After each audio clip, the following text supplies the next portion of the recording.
A new beginning with shadows looming. Isaiah Cole sat behind the wheel of the family's well-worn SUV, his hands gripping the steering wheel with a mix of determination and unease. The crisp autumn air outside the vehicle carried the scent of pine and damp earth, a reminder of the fresh start awaiting them in the small, picturesque town of Glenridge. Isaiah glanced at the rearview mirror, catching sight of his children, Ava and Jacob, who were laughing and pointing at the vibrant orange and red leaves swirling past their window. His wife, Olivia, turned to smile at them, her warm gaze settling on Isaiah. "It's going to be great here," Olivia said, her voice brimming with hope. "A quieter life, closer community.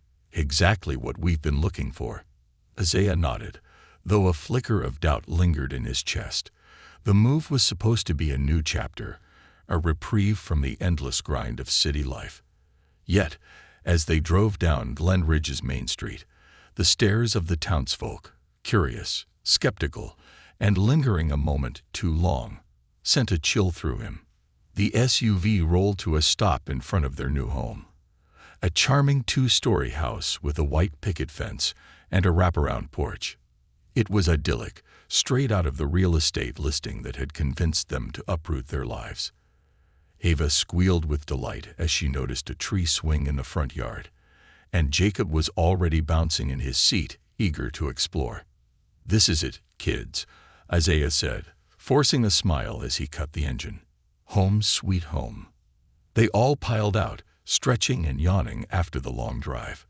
Olivia immediately began inspecting the flower beds, already envisioning where to plant her favorite marigolds. Isaiah took a moment to breathe in the quiet serenity of the street, but his momentary peace was interrupted by the sound of approaching footsteps. "New neighbors, huh?" a man's voice drawled. Isaiah turned to see an older couple walking toward them. The man, stout and grizzled, wore a plaid shirt tucked into faded jeans.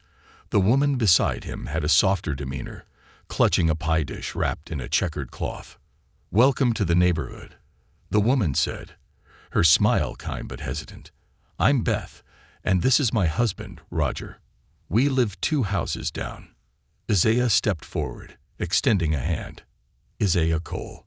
This is my wife, Olivia, and our kids, Ava and Jacob. Thanks for stopping by." Roger's handshake was firm but brief, his eyes flicking over Isaiah with an unreadable expression. "Nice place you got here," he said gruffly. "Hope you like it in Glenridge. Folks around here like to keep things quiet." "Quiet is exactly what we're looking for," Olivia chimed in brightly, oblivious to the undercurrent in Roger's tone. Beth handed over the pie, her smile faltering slightly. "Well, we thought you might enjoy this. Welcome again. If you need anything, don't hesitate to knock." As they walked away, Isaiah watched them exchange a glance, their voices dropping to a murmur. He couldn't shake the feeling that their arrival had stirred something beneath the surface of Glenridge's tranquil exterior. Isaiah's first day at Glenridge General Hospital began much the same way. As a highly skilled surgeon, he had been recruited to fill a vital position in the small-town hospital. Yet from the moment he stepped inside, the reception felt colder than the sterile tiles under his feet. "Dr. Cole."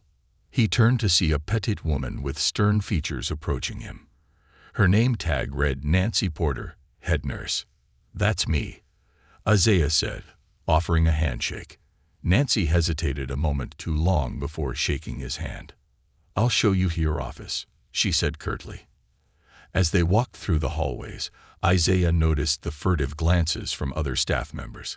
Conversation stopped abruptly as he passed, only to resume in whispers once he was out of earshot.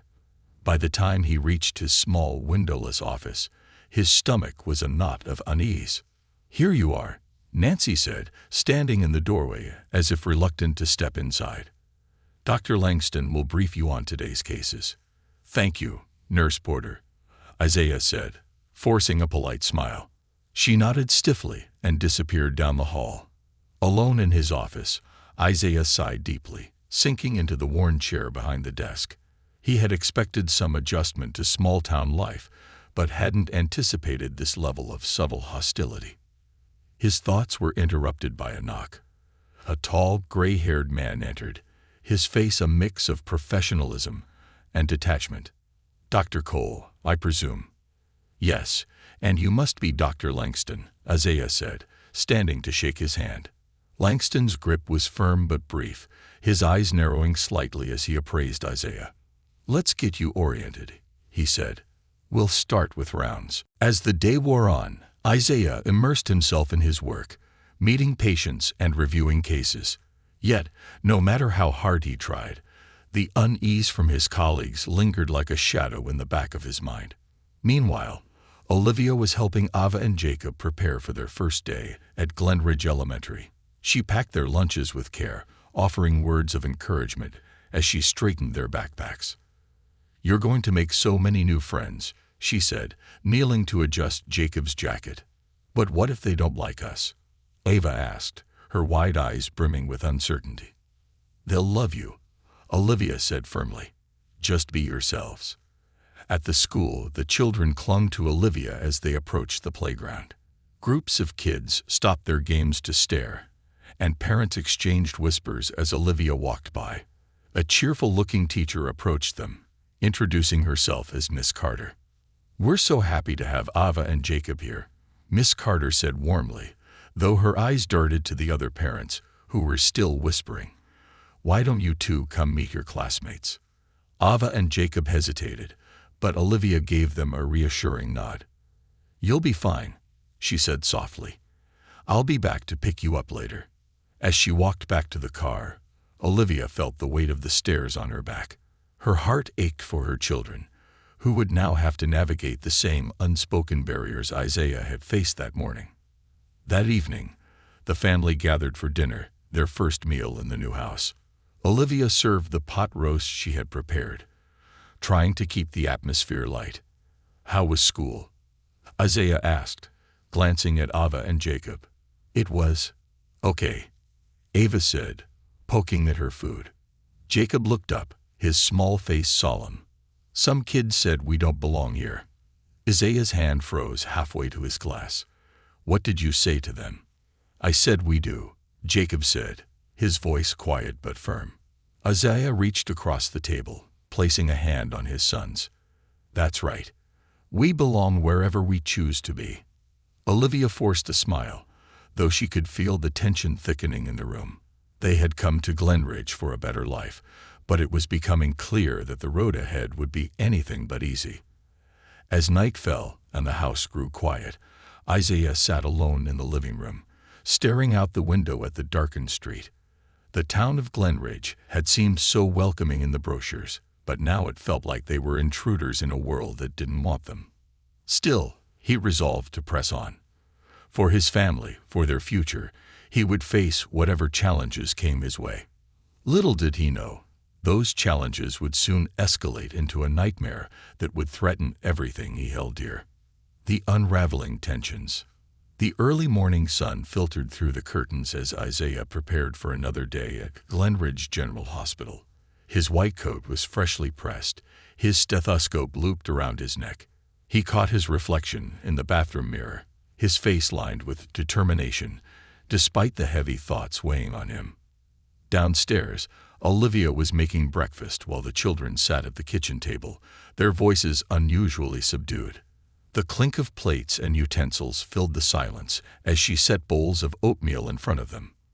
"Eat up, kiddos," Olivia said with a forced smile. "You need energy for school." Ava picked at her food, her usual cheer dimmed. "Mom, do we have to go back today?" she asked hesitantly. Olivia knelt by her daughter, brushing a strand of hair from her face. "Yes, sweetheart. I know it's tough, but you're brave. Sometimes being brave means doing hard things." Isaiah entered the room, sensing the tension immediately. He placed a reassuring hand on Olivia's shoulder before addressing the kids. "You know, when I was your age, I had to start at a new school too," he said, sitting down across from them. "Really?" Jacob asked, his eyes wide. "Really," Isaiah said with a smile. "And you know what I learned? It's not about fitting in. It's about being yourself. The right people will see how awesome you are." His words brought a flicker of hope to their faces. It was enough for Olivia to cling to as she kissed Isaiah goodbye and sent the kids off to school. Isaiah's day at the hospital began with rounds as usual. His first patient was a middle-aged man named Henry Jacobs, recovering from a knee replacement. Henry greeted him with a wary look, but Isaiah pushed through, focusing on the task at hand. "How's the pain today, Mr. Jacobs?" Isaiah asked, scanning the chart. Henry shrugged. "It's there. Been worse, I guess." Isaiah examined the incision, noting the progress. "You're healing well. Keep up with your physical therapy, and you'll be back on your feet in no time." Henry grunted in acknowledgement, but his eyes avoided Isaiah's. It was a pattern he'd grown used to over the past few weeks. Patients polite but distant, their guarded expressions hinting at a deeper unease. Later, in the staff lounge, Isaiah overheard two nurses talking in hushed tones. "I don't know," one said, her voice low.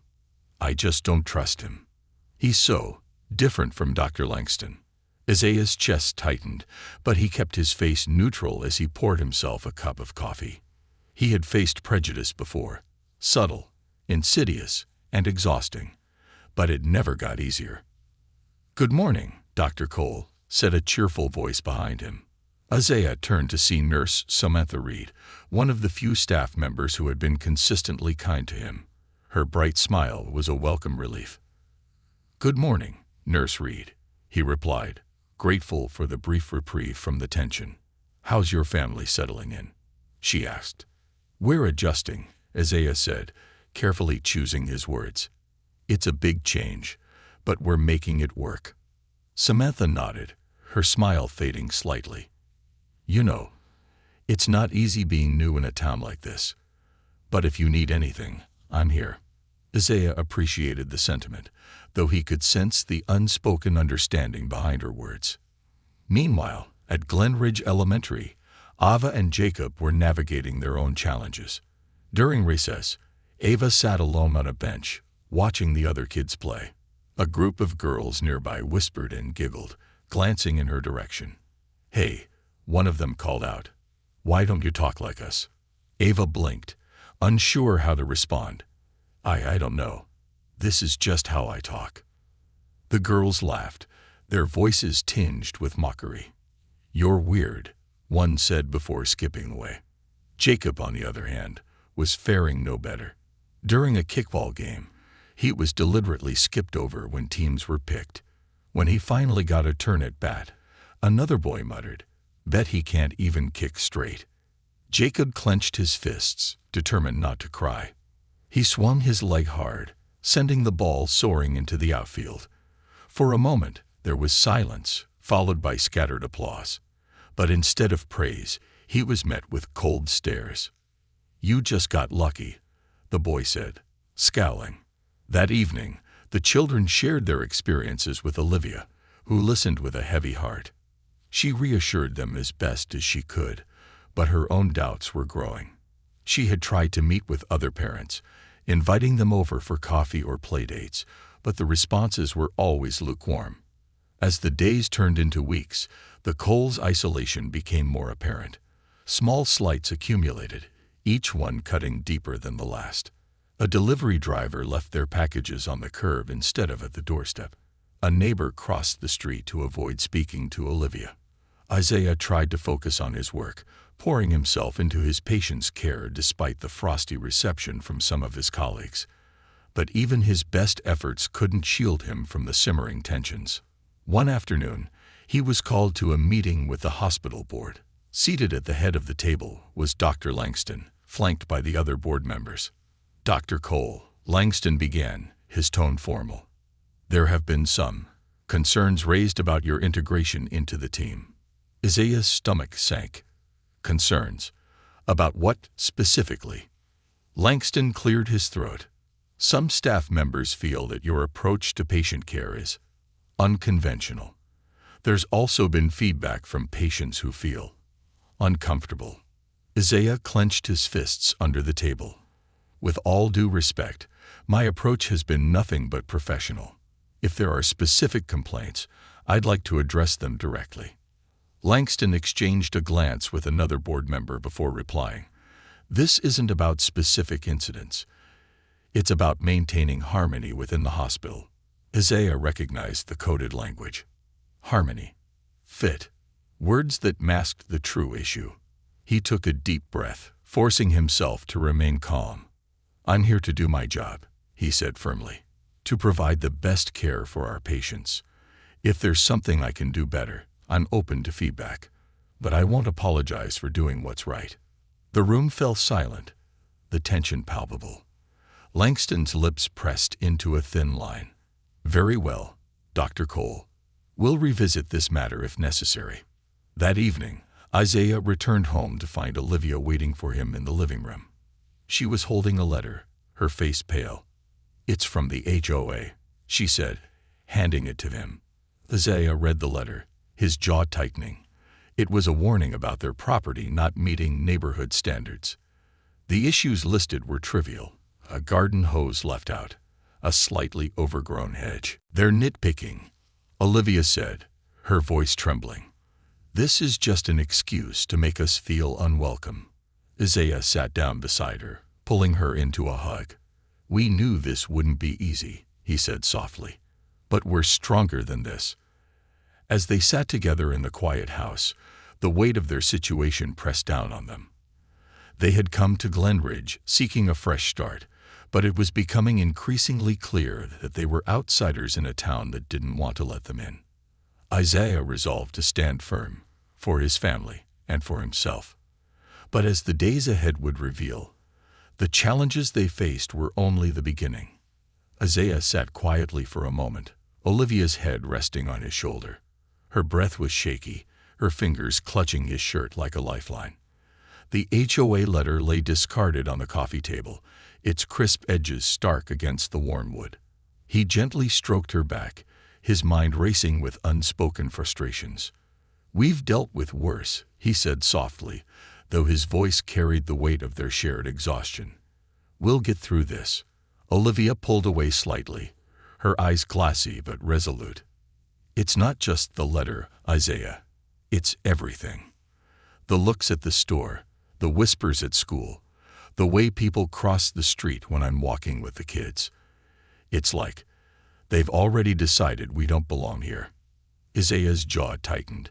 He wanted to reassure her, to tell her it was just a phase, that people would warm up to them in time. But deep down, he knew she was right. Glenridge's picturesque streets and friendly facade masked something much colder. "I'll talk to the HOA," he said. "I'll handle it." Olivia gave him a faint smile, her faith in him unwavering even in the face of mounting challenges. "I know you will." The next morning, Isaiah decided to tackle the issue head-on.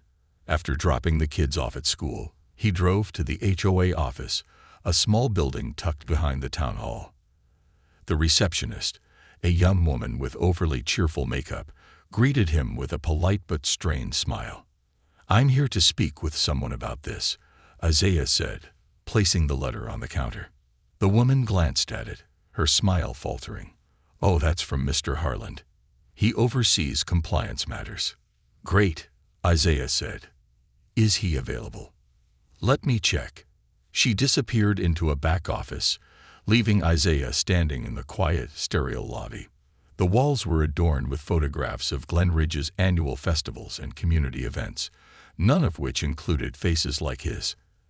After a few minutes, the receptionist returned, her demeanor even more forced.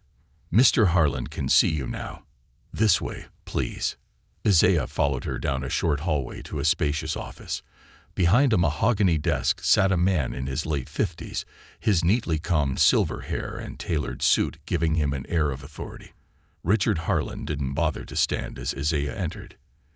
Instead, he gestured to a chair with a curt nod. "Dr. Cole, is it?" Harland said, his voice clipped. "What can I do for you?" Isaiah sat, meeting Harland's gaze evenly. "I received this letter about my property not meeting neighborhood standards. I'd like to understand the specific concerns." Harland leaned back in his chair, steepling his fingers. "The concerns are outlined in the letter, Doctor. A hose left out overnight, An overgrown hedge. He paused, as if searching for the words. General lack of adherence to our community guidelines.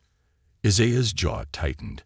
With all due respect, Mr. Harland, those issues are minor at best. Are these concerns being applied uniformly across the neighborhood, or is my family being singled out? Harland's expression didn't waver, but there was a flicker of something in his eyes. Annoyance, perhaps. We apply our guidelines fairly to all residents, Doctor. But Glenridge has certain standards. We take pride in our community's appearance and cohesion. Isaiah leaned forward slightly, his voice firm. And my family shares that pride. We came here to build a life, just like anyone else.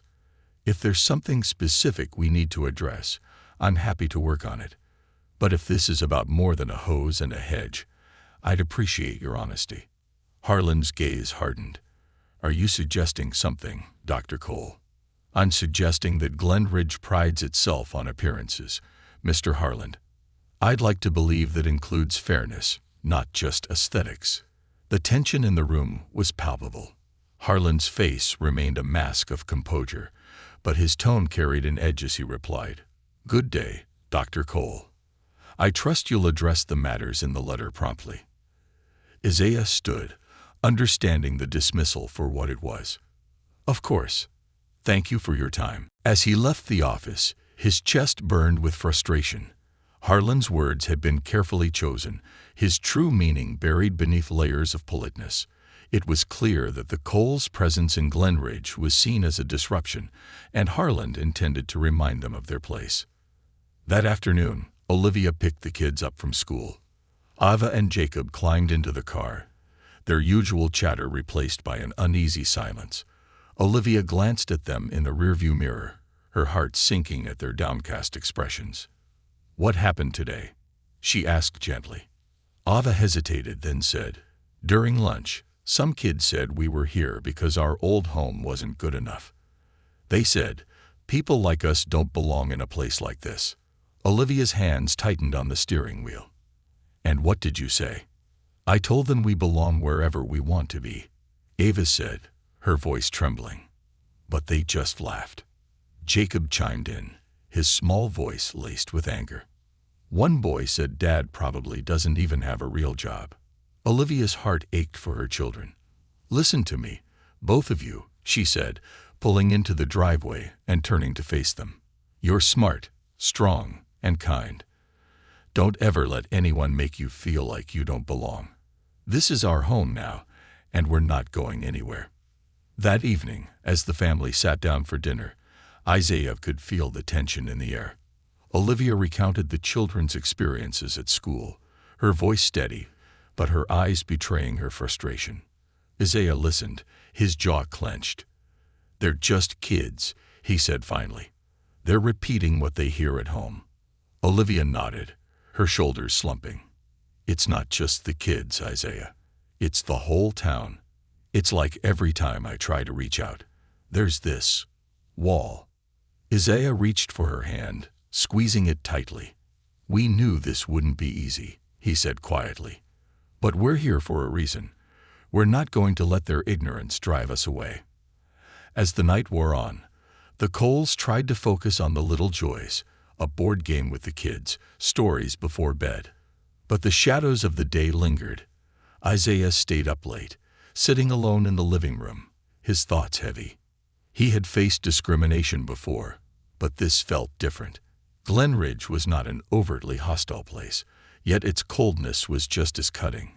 He resolved to stand firm, to prove that his family belonged here.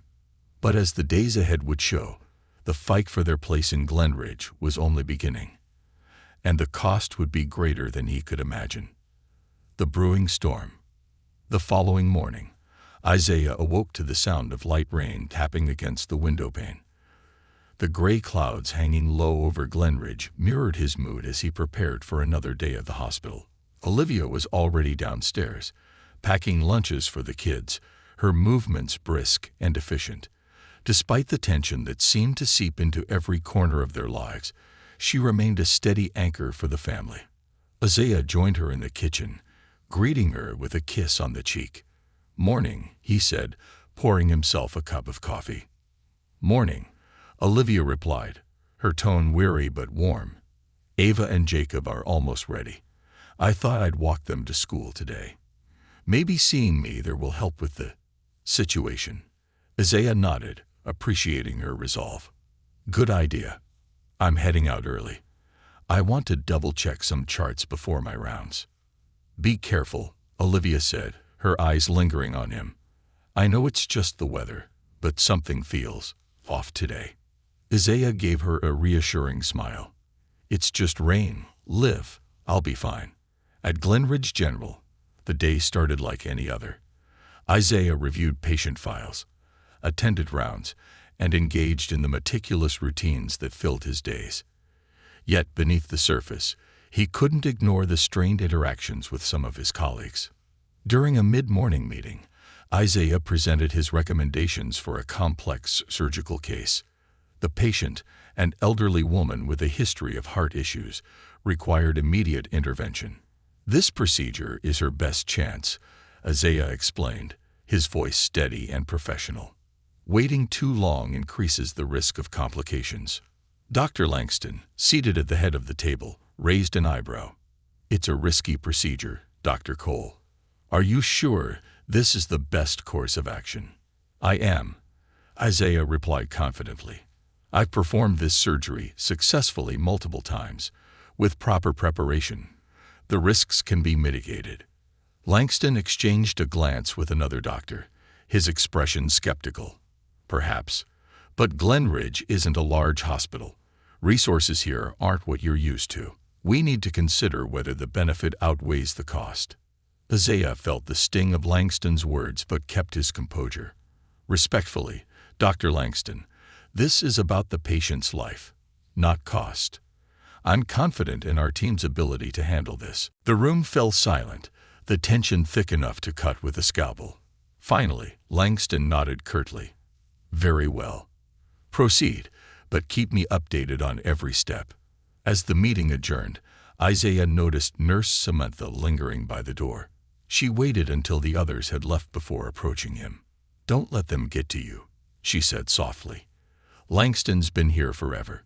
He doesn't like change, especially when it threatens his comfort zone."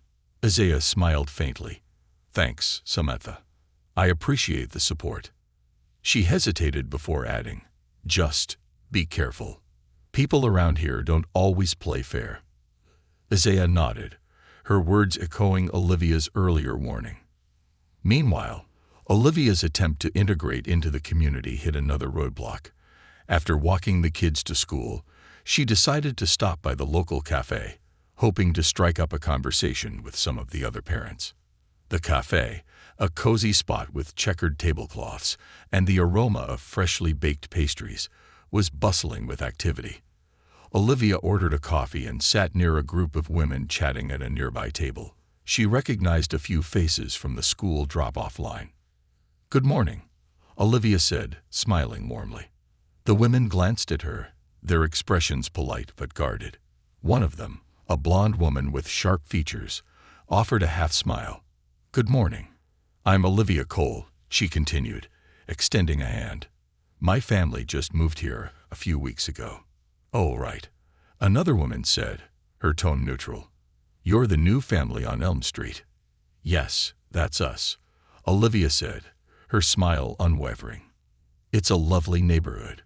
We're really enjoying the change of pace from the city." The blonde woman sipped her coffee, her eyes narrowing slightly. "Well, Glenridge is a tight-knit community. It takes time to settle in." Olivia caught the unspoken meaning but refused to let it rattle her. "Of course, we're looking forward to getting to know everyone better." The conversation fizzled out as the women returned to their own chatter, leaving Olivia feeling more like an outsider than ever. Back at the hospital, Isaiah prepared for the surgery he fought to approve. As he scrubbed in, he reviewed the steps in his mind, his focus sharp despite the day's challenges. The operation was long and complex, but Isaiah's steady hands and meticulous attention to detail paid off. When the patient was stable and moved to recovery, a wave of relief washed over him. "You did great," Samantha said, meeting him in the hallway afterward. "She wouldn't have made it without you." Isaiah nodded, his exhaustion tempered by the satisfaction of saving a life. But as he walked to his office, he overheard a conversation that sent a chill down his spine. "Cole's making waves," a voice muttered. "Too many," another replied. "People are starting to notice, and not in a good way." Isaiah paused, his fists clenching at his sides. He didn't recognize the voices, but the implication was clear. His presence was unsettling to some, and the whispers were growing louder. That evening, as the Coles sat down for dinner, the storm outside intensified. Rain lashed against the windows, and thunder rumbled in the distance. Olivia shared her experience at the cafe, her frustration evident. "It's like they're polite to my face, but don't actually want to know me," she said. "I don't understand why it's so hard to connect." Isaiah sighed, running a hand through his hair. "It's not you, Liv. It's them. They see us as outsiders, and some of them don't want that to change." Ava and Jacob sat quietly, their usual chatter replaced by solemn expressions. Finally, Ava spoke up. "Do you think they'll ever like us, Daddy?" Isaiah's heart ached at the question. "It's not about whether they like us, sweetheart. It's about us being proud of who we are. We don't need their approval to be happy." Jacob nodded, his small face determined. "We're not going anywhere." Isaiah smiled, pride swelling in his chest. "That's right. We're not." But as the storm raged on, he couldn't shake the feeling that their battle was far from over. The cracks in Glenridge's polite facade were deepening, and Isaiah knew that the coming days would test their strength in ways they hadn't yet imagined. Accusations and consequences. The next morning, the storm had passed, leaving the town of Glenridge under a heavy blanket of gray clouds. Isaiah and Olivia moved through their morning routines quietly, the weight of the past few days hanging over them like the low-hanging mist outside their windows. The children were unusually subdued at breakfast, nibbling on toast and sipping juice without their usual chatter. "I'll drop them off at school," Isaiah offered, sensing Olivia needed a moment to herself. She gave him a tired smile. "Thank you." The drive to Glenridge Elementary was uneventful, but Isaiah noticed how some of the other parents avoided eye contact when he waved. As he pulled into the drop-off lane, Ava hesitated before getting out of the car. "Dad," she asked, her voice small, "what if someone says something mean again?" Isaiah turned to face her, his expression soft yet firm. "Then you remind them that you're strong, and you don't need their approval. You're better than their words, Ava. Always remember that." She nodded, her courage bolstered by his words, and hopped out of the car with Jacob close behind. Isaiah watched them walk toward the school building, his heart heavy. As he drove away, he couldn't shake the feeling that something was brewing, something bigger than the subtle slights and cold shoulders they'd been enduring. At Glenridge General, Isaiah's day began like any other. He greeted patients, checked charts, and made his rounds. Yet there was an unusual buzz in the air, a tension that made the already icy atmosphere even more oppressive. During his lunch break, Isaiah was in the hospital cafeteria when Nurse Samantha approached him, her face pale and anxious. "Dr. Cole, can we talk?" she asked, glancing around nervously. "Of course," Isaiah said, setting down his coffee. "What's going on?" Samantha hesitated before leaning in and lowering her voice. "There's a rumor going around that you misdiagnosed a patient last week. They're saying it caused complications during their recovery." Isaiah's brows furrowed. "What? That's not true." "Which patient?" Samantha shook her head. "I don't know the details, but it's spreading fast. Dr. Langston was in a meeting with the board this morning, and your name came up." Isaiah's stomach dropped. "This is serious. If they're accusing me of negligence, I need to know who's making these claims and why." "I thought you should know," Samantha said, her expression apologetic. "Be careful, Dr. Cole. Some people around here want to see you fail." Isaiah thanked her, but the knot in his stomach tightened as he returned to his office. He spent the next hour combing through his recent cases, searching for any hint of an error. Everything was in order. His diagnosis, treatments, and notes were thorough and accurate. But facts alone didn't seem to matter in Glenridge. Later that afternoon, Isaiah was summoned to a meeting with Dr. Langston and the hospital board. As he entered the conference room, the air was thick with tension. Langston sat at the head of the table, flanked by 3 other board members, their expressions neutral but distant. "Dr. Cole," Langston began, gesturing for him to sit. "We've received a complaint regarding your treatment of a patient last week. Specifically, Mr. Harold Turner." Isaiah's mind raced. Harold Turner was a patient he'd seen for a routine follow-up after a minor surgery. The man's recovery had been uneventful, with no complications. "What's the nature of the complaint?" Isaiah asked, keeping his voice calm. Langston exchanged a glance with one of the board members before replying. "It's been alleged that you overlooked a critical detail in Mr. Turner's post-operative care, which led to an infection." "That's not true," Isaiah said firmly. "I examined Mr. Turner thoroughly during his follow-up. His wound was clean, and his vitals were stable. If an infection occurred later, it wasn't due to negligence on my part." Langston's expression remained impassive. "Regardless, the family has expressed concerns. In light of this, we've decided to conduct a formal review of your recent cases." Isaiah's chest tightened. "I understand the need for a review, but I hope you'll consider the facts. My records are meticulous, and I've done nothing to jeopardize my patient's care." Langston nodded, but his tone was dismissive. "We'll let the review speak for itself. In the meantime, I suggest you focus on maintaining the highest standards in your work." As the meeting ended, Isaiah left the room feeling as though he were walking on thin ice. The accusation wasn't just an attack on his professionalism. It was a direct attempt to undermine his credibility. That evening, Isaiah shared the day's events with Olivia. They sat together in the living room, the soft glow of the fireplace contrasting with the storm brewing in their lives. "They're targeting you," Olivia said, her voice trembling with anger. "This isn't about one patient. It's about making you feel like you don't belong here." Isaiah nodded, his jaw clenched. "I know, but I'm not giving them the satisfaction of seeing me break."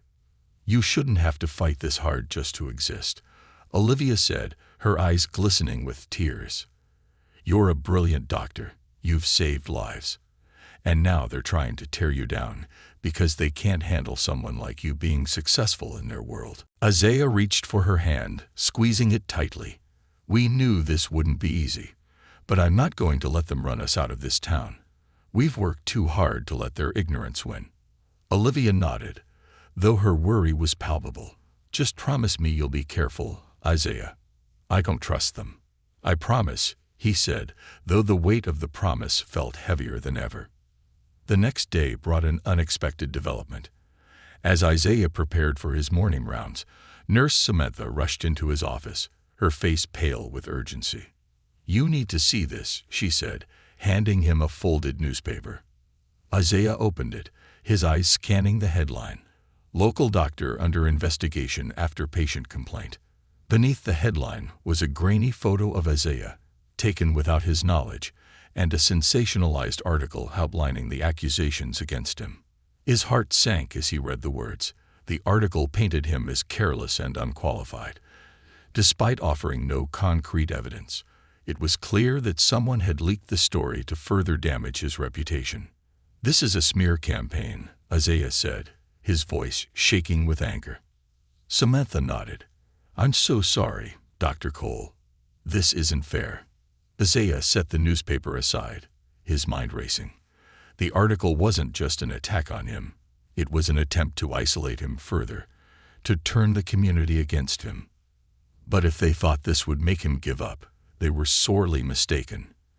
As the days passed, the tension in Glenridge reached a boiling point. Isaiah noticed the way patients avoided eye contact, the way conversations in the hospital halls ceased when he approached. Olivia faced the same coldness at school drop-offs and in the grocery store. Even Iva and Jacob began to withdraw. their once bright spirits dimmed by the hostility surrounding them. Despite everything, Isaiah remained determined to fight. But as whispers turned into accusations and tensions escalated, the Coles realized they were on the brink of a storm far more dangerous than they had anticipated. Isaiah sat in his office, staring at the newspaper on his desk. The harsh fluorescent lights above reflected off the glossy print, highlighting the cruel distortion of his name and reputation. The words felt like a weight pressing on his chest, a silent reminder of how far people were willing to go to see him fail. He reached for his phone and dialed Olivia's number. It rang twice before she picked up, her voice soft but strained. "Hey," she said. "How are you holding up?" Isaiah sighed, running a hand through his hair. "The story's out there. People are going to believe what they want to believe. It's like they're trying to erase everything I've worked for." There was a pause. Then Olivia's steady voice replied, "We're not going to let them win, Isaiah. They can't take away who you are or what you've accomplished. They're scared because you don't fit into their little box, and that's their problem, not yours." Her words bolstered him, if only for a moment. "Thanks, Liv. How are the kids?" "They're okay," Olivia said, though there was a hint of hesitation in her tone. "Ava asked me if we were going to leave Glenridge. She said some kids at school called you a bad doctor." Isaiah's heart twisted. "What did you tell her?" "I told her the truth," Olivia said firmly. "That her dad is one of the best doctors anyone could ever hope to have, and that we're not going anywhere." Isaiah nodded, though she couldn't see him. "I'll be home as soon as I can." That evening, Isaiah returned to find Olivia in the kitchen, chopping vegetables for dinner. The scent of garlic and onions filled the air, a small comfort in the midst of their turmoil. Ava and Jacob sat at the dining table, working on their homework, their faces more solemn than usual. "Hey team," Isaiah said, setting his bag down and ruffling Jacob's hair. "What are we working on?" "Math," Jacob mumbled without looking up. Ava glanced at her father, her expression hesitant. "Daddy, are you in trouble?" The question hit Isaiah like a punch to the gut. He crouched down beside her, meeting her eyes. "No, sweetheart. Some people are saying things that aren't true, but I promise you, I'm not in trouble." "Then why do they say those things?" she asked, her voice trembling. Isaiah hesitated, choosing his words carefully. "Sometimes, people don't understand others who are different from them, and instead of trying to learn and grow, they say things to make themselves feel better. But that doesn't make it right." Ava nodded slowly, her small hand reaching out to grip his. "I believe you, Daddy." Isaiah smiled, his heart aching with a mix of pride and sorrow. "Thank you, Ava. That means more to me than anything." Later that night, after the kids were asleep, Isaiah and Olivia sat in the living room, the flickering light of the fireplace casting long shadows on the walls. Olivia handed him a cup of tea, her brow furrowed in thought. "Have you thought about getting a lawyer?" she asked softly. Isaiah frowned. "A lawyer? For what?" "For the smear campaign," Olivia said, leaning forward. "They've attacked your professional reputation, Isaiah. This isn't just gossip, it's libel. You have a right to defend yourself." Isaiah considered her words, the idea of taking legal action both tempting and daunting. "It's a small town, Liv. People talk. Even if I fight this, it might just make things worse. Or it might show them that you're not going to let them walk all over you," Olivia countered. "You've worked too hard to let this go unchallenged." Her determination was infectious, and Isaiah found himself nodding. "I'll look into it. If they want to fight, I won't back down." The following day, Isaiah contacted a lawyer in a nearby city, someone with experience in handling defamation cases. The lawyer, a sharp woman named Clara Henderson, agreed to meet with him that afternoon. As Isaiah sat in her sleek office, surrounded by shelves lined with legal texts, Clara listened intently as he recounted the events of the past few weeks. "This is a clear case of defamation," she said after he finished. "They've published false information with the intent to harm your reputation. We can file a cease and desist letter to the newspaper and pursue damages if necessary. Isaiah felt a spark of hope for the first time in days. What's the next step? I'll need a copy of the article and any other evidence you have. Emails, messages, anything that shows a pattern of behavior against you. Once we have that, we can move forward, Clara said, her tone confident. Isaiah left the office feeling a renewed sense of purpose. For too long, he had been reacting to the challenges thrown his way. Now, he was taking action. Back in Glenridge, the backlash from the article continued to grow. Patients began canceling appointments with Isaiah, citing vague concerns about his qualifications. The hospital administration, under pressure from the board, placed him under administrative review, a move that felt more like a suspension. Isaiah spent his days compiling evidence for Clara, while Olivia worked tirelessly to support the family. She reached out to the few allies they had made in town, including Samantha, who provided insight into the hospital's internal politics.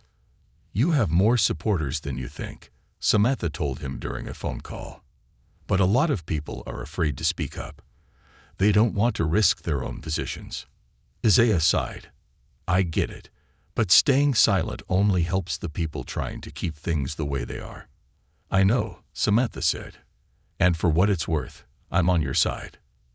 The turning point came one rainy evening when Olivia received a knock at the door. She opened it to find Martha, their elderly neighbor, standing on the porch with an envelope in her hand. "Martha," Olivia said, surprised. "What are you doing out in this weather?" Martha hesitated before stepping inside.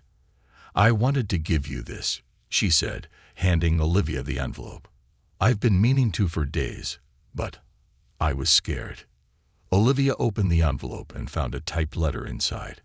It was a detailed account of a conversation Martha had overheard at the cafe. Several influential townspeople discussing ways to discredit Isaiah and force the family to leave Glenridge. This is incredible," Olivia said, her eyes wide. "Martha, why are you doing this?" "Because it's the right thing to do," Martha said, her voice trembling.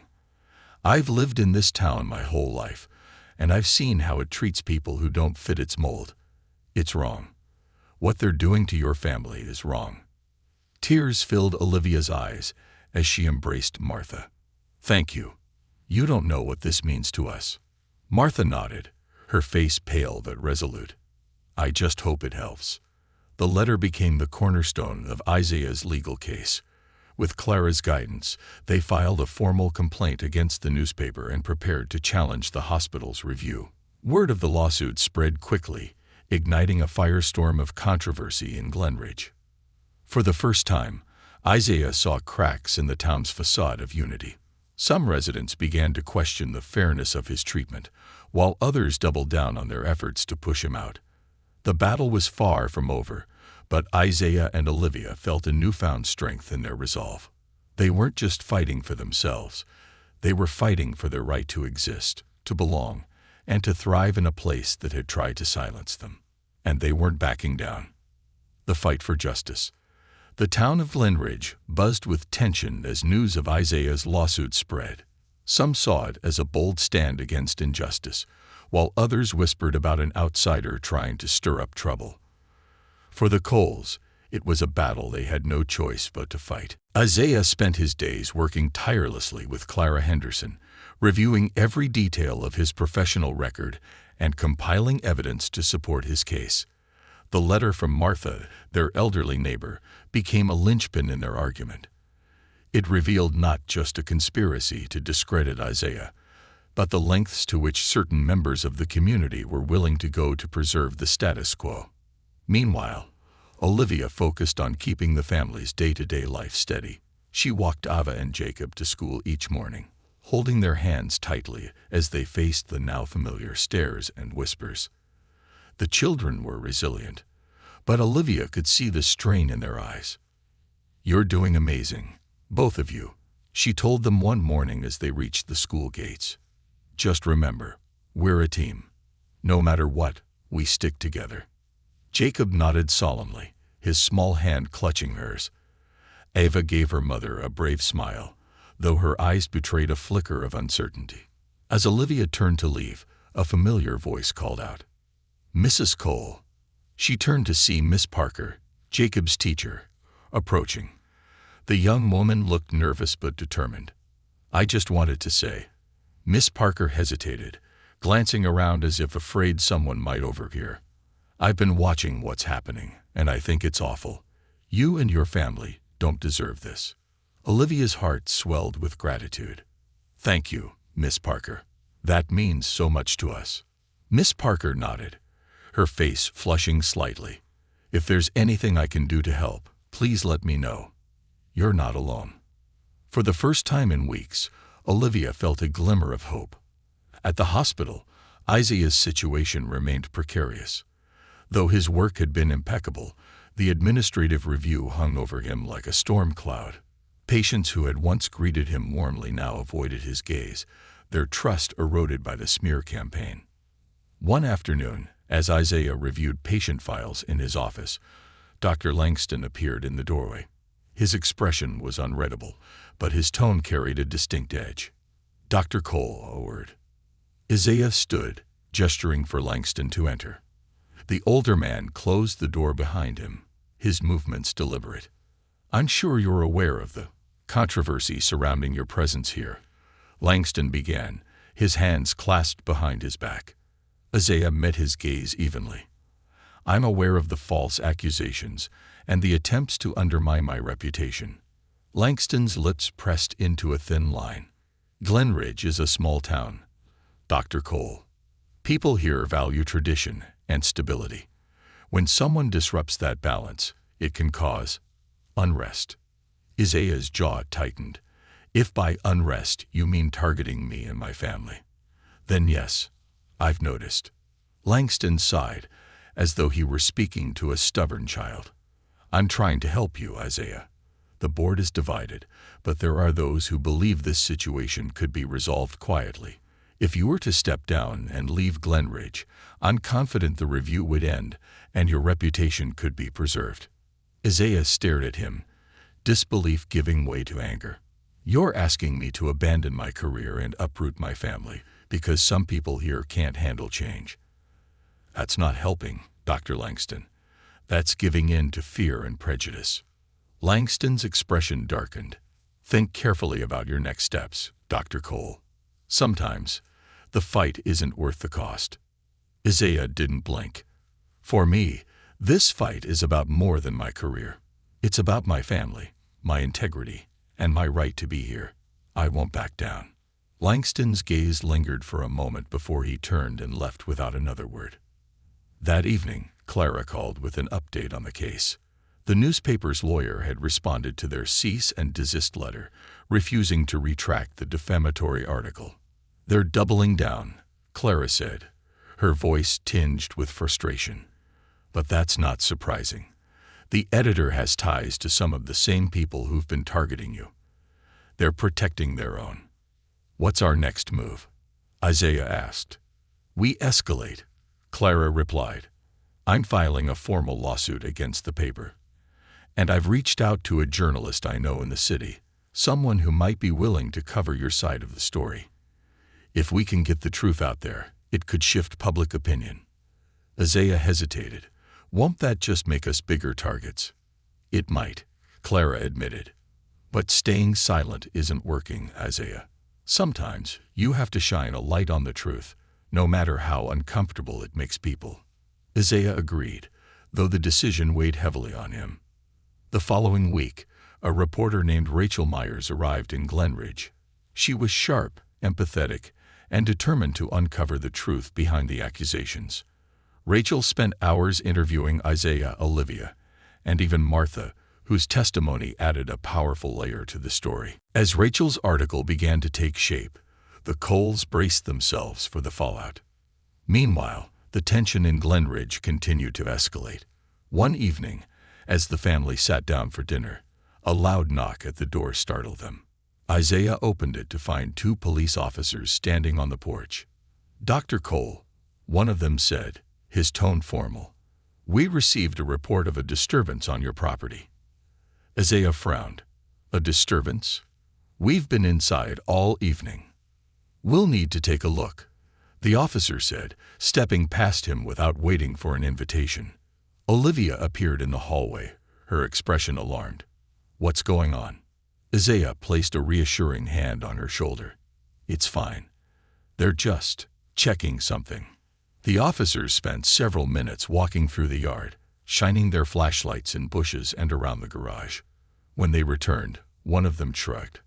"Doesn't look like anything's wrong," he said, "but maybe keep the noise down, just in case." Isaiah clenched his jaw. The disturbance was clearly fabricated, another attempt to intimidate them. The next morning, Rachel's article was published. Titled "Truth versus Tradition: The Battle for Glenridge," it detailed the smear campaign against Isaiah and highlighted the systemic prejudice embedded in the town's culture. The response was immediate and polarizing. Support poured in from outside Glenridge, with messages of solidarity flooding the Coles' social media. Within the town, however, the backlash was fierce. Some residents accused Isaiah of dragging their community's name through the mud, while others began to question the motives of those targeting him. For the first time, cracks began to appear in the united front of those trying to drive the Coles out. As the days passed, Isaiah felt a renewed sense of purpose. The fight was far from over, but he was no longer alone. Allies, both near and far, had begun to rally around him. And in the quiet moments, when doubt threatened to creep in, Isaiah reminded himself of why he was fighting: for his family, for justice, and for the right to stand tall in the face of adversity. But even as the tide began to turn, Isaiah knew that the final battle was still ahead, and it would demand everything he had. The final stand. The town of Glenridge was a cauldron of tension.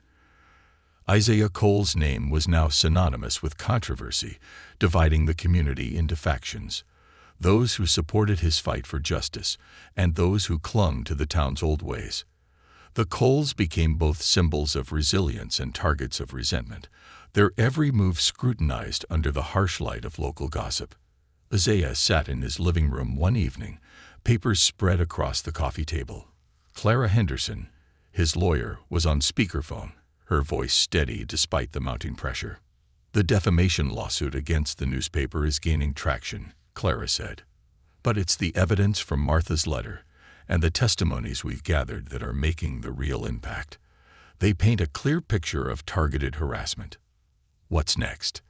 Isaiah asked, exhaustion evident in his voice. "We prepare for mediation," Clara replied. "If the newspaper doesn't settle, we go to court, and the hospital review board's decision is expected soon. Whatever happens, Isaiah, you've already made an impression. People are paying attention." Isaiah nodded, glancing at Olivia, who sat across from him with a look of quiet determination. "We're ready," he said. The hospital board met the following week to determine Isaiah's fate. The room was packed with staff, administrators, and a few curious townsfolk who had managed to slip in. Dr. Langston, as head of the board, presided over the meeting with his usual air of authority. Isaiah sat at the far end of the table, his back straight, and his eyes calm despite the storm raging around him. Clara sat beside him, her presence a silent reassurance. "Dr. Cole," Langston began, his tone measured, "this review has been conducted to address concerns raised by patients and staff regarding your performance and conduct. After careful consideration, the board has reached a decision." The room fell silent, the tension palpable. Isaiah braced himself. Langston cleared his throat. "The board has found no evidence of negligence or misconduct in your professional record. Your patient care has been exemplary, and the complaints against you appear to lack substantial merit." A murmur spread through the room, some voices relieved, others bitter. Langston held up a hand to quiet them. "However," he continued, "the controversy surrounding your presence here has caused significant disruption to our community and the hospital. As such, we strongly encourage you to consider whether remaining in Glenridge serves your best interests and those of the hospital." Isaiah's jaw tightened. It was a hollow victory. The board had cleared him of wrongdoing, but left the door open for his detractors to continue their campaign of intimidation. "Thank you for your decision," Isaiah said, his voice steady. "But I'm not going anywhere. My work here isn't finished." Langston's expression flickered with something resembling annoyance, but he said nothing. The meeting adjourned, and Isaiah left the room with his head held high. Outside the hospital, a small crowd had gathered. Some were reporters, eager for a statement. Others were townspeople, divided in their reactions. One voice called out, loud and angry, "Why don't you just leave? This town doesn't want you." Before Isaiah could respond, another voice countered, "You don't speak for all of us. Some of us are glad he's here." Isaiah turned to see Samantha, the nurse who had supported him from the beginning, stepping forward. Her face was flushed, but her voice was firm. "Dr. Cole has done nothing but help this community. If you can't see that, maybe you're the problem." The crowd erupted into a cacophony of voices, but Isaiah raised a hand. "Enough," he called, his tone calm but commanding. The noise subsided. "I came to Glenridge to help people," Isaiah said, addressing the crowd. "I didn't expect it to be easy, and I didn't expect everyone to welcome me with open arms. But I will not apologize for doing my job, for standing up for my family, or for being who I am. This is our home now, and we're not leaving." The crowd fell silent, his words hanging in the crisp autumn air. Slowly, a few people began to clap, their applause growing until it drowned out the murmurs of dissent. At home that evening, the Coles sat together at the dinner table. For the first time in weeks, there was a sense of peace, however fragile. "I heard what you said today," Ava said, her voice shy but proud. "You were really brave, Daddy." Isaiah smiled, reaching across the table to squeeze her hand. "Thanks, sweetheart. You're brave too. We all are." Olivia raised her glass of water. "To us," she said, "to sticking together, no matter what." "To us," Isaiah and the kids echoed, their voices filled with a quiet strength. The turning point came a week later when Rachel Myers, the investigative journalist who had written the article about Isaiah, released a follow-up story. This time, it included interviews with current and former Glenridge residents who had faced similar discrimination, as well as evidence of systemic prejudice within the town's institutions. The article caused an uproar, drawing national attention to Glenridge. Activists and civil rights groups began to take notice, offering their support to Isaiah and his family. The spotlight forced the town to confront its own biases, sparking difficult but necessary conversations. Not everyone welcomed the change. Some doubled down on their resistance, accusing Isaiah of ruining the town's reputation. But others began to see the truth, their perspectives shifting as they listened to voices that had long been silenced. As the seasons changed, so did Glenridge. The town was far from perfect, and prejudice still lingered in some corners, but cracks had formed in its rigid facade, letting in light where there had once been only shadows. For the Coles, life became a little easier. Isaiah's patience began to return, their trust in him slowly rebuilt.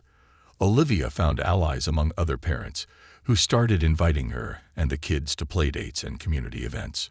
One evening, as the family sat on their porch watching the sunset, Olivia turned to Isaiah. "We've come a long way," she said. Isaiah nodded, his gaze on the horizon. "We have, but there's still work to do." She smiled, leaning against him. "Good thing we're not afraid of hard work." Isaiah wrapped an arm around her, his heart full. For all the trials they had faced, they had emerged stronger, more united, and more determined than ever to create a future where their children could thrive. They were not just surviving, they were building a legacy of resilience, justice, and hope.